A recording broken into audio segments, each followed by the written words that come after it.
Hi guys, നമുക്കിന്ന് ഒരു പൊതിച്ചോറുണ്ടാക്കിയാലോ? നമുക്കിവിടെ വാഴയിലയൊക്കെ കിട്ടാൻ നല്ല ബുദ്ധിമുട്ടാണ്, നല്ല അവിയലിനെ കിട്ടാൻ പാടാണ്. എന്നാലും പിന്നെ എൻ്റെ ഹസ്ബൻഡിന് ഒരു സർപ്രൈസ് കൊടുക്കാനായിട്ട് എനിക്ക് പൊതിച്ചോറുണ്ടാക്കാനാണ്. അതിനുവേണ്ടി ഞാൻ ഇലയൊക്കെ സംഘടിപ്പിച്ചെടുത്തതാണ്. അപ്പം നമുക്ക് പൊതിച്ചോറുണ്ടാക്കിയാലോ? ആദ്യം തന്നെ വാഴയില വാട്ടിയെടുത്തിട്ട് അതിലേക്ക് നമുക്ക് കുത്തരിച്ചോറ് ഇട്ട് കൊടുക്കാം. എന്നിട്ട് ഞാനിവിടെ പയറ് മെഴുക്ക് വരട്ടിയാണ് വെച്ച് കൊടുക്കുന്നത്. കൂടെ തന്നെ ബീട്രൂട്ട് പച്ചടിയും വെക്കുന്നുണ്ട്.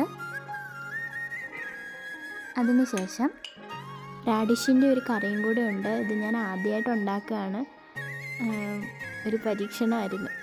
പിന്നെ അതിലേക്ക് മുരിങ്ങയിലയും പരിപ്പും കൂടെയുള്ള ഒഴിച്ച് കറി, പിന്നെ നമ്മൾ തേങ്ങ ചുട്ടരച്ച ചമ്മന്തിയും കൂട്ടത്തിലൊരു മുട്ട വറുത്തതും കൂടെ വെച്ച് കൊടുക്കുന്നുണ്ട്. പിന്നെ നാട്ടിൽ നിന്ന് കൊണ്ടുവന്നിട്ടുള്ള മീനച്ചാറും വെക്കുന്നുണ്ട്. ഇനി നമുക്ക് ഇല മടക്കിയെടുത്ത് കുറച്ച് നേരം ഇവിടെ വെക്കാം. കുറേ സമയത്തിന് ശേഷം നമ്മുടെ പൊതിച്ചോറ് റെഡിയായി വന്നിട്ടുണ്ടാകും. നമുക്ക് എന്തായാലും തുറന്ന് നോക്കാം. വീഡിയോ ഇഷ്ടമായാൽ ലൈക്ക് ചെയ്യാനും സബ്സ്ക്രൈബ് ചെയ്യാനും മറക്കരുത്.